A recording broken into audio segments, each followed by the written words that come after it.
भागीरथी नदी तंत्र। भागीरथी का उद्गम होता है गौमुख नामक स्थान से। सबसे पहले एक जगह है चीड़बासा। चीड़बासा में इसमें मिलती है भृगु गंगा, जो भृगु पर्वत से निकलती है। फिर आगे चलकर इसमें रुद्र गंगा मिलती है। फिर यहाँ पे आगे जाके इसमें गंगोत्री, हमारे उत्तराखंड के 4 धामों में से एक धाम निवास करते हैं। इसके आसपास केदार तार से एक नदी निकलती है, उसे कहते हैं केदार गंगा।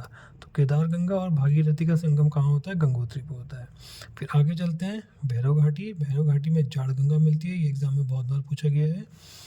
उसके आगे लंका। लंका के आगे मुखवा गांव। अब ये मुखवा गांव जो है, गंगोत्री की शीतकालीन पूजा कहाँ होती है? मुखवा गांव में होती है। ये याद रखने वाली बात है, एग्जाम में आता है। इसके आगे हर्सिल है। हर्सिल उत्तरकाशी में है। उत्तरकाशी में सेब के लिए बहुत ज़्यादा प्रसिद्ध है। इसके आगे एक जगह है झाला।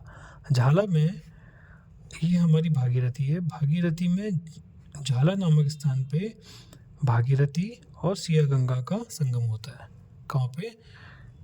झाला नामक स्थान पे। झाला कहाँ पे? गुप्तकाशी में। ठीक है। इसके आगे हम जाते हैं, इसी की साइड में मनेरी भाली परियोजना है, जो एग्जाम में पूछा जाता है।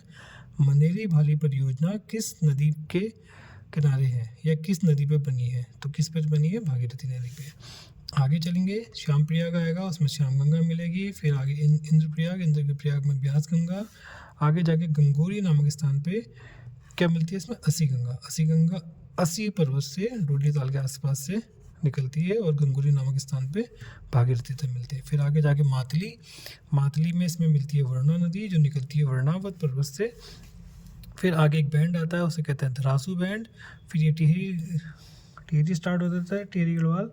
फिर यहाँ से जो आती है भिलंगना नदी। अब जो भिलंगना है वो निकलती है खतलिंग ग्लेशियर से। एग्जाम में बहुत बार पूछा गया कि भिलंगना किस ग्लेशियर से निकलती है?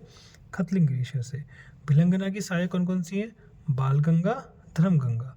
बाल गंगा में जो धर्म गंगा मिलती है वो मिलती है बूढ़ा केदार। बूढ़ा केदार किस जगह पे है? टिहरी गढ़वाल। तो आगे बाल गंगा नाम से बढ़ेगी और ये घनसाली में भिलंगना से मिलेगी बाल गंगा। घनसाली में किन 2 नदियों का संगम होता है? भिलंगना और बाल गंगा।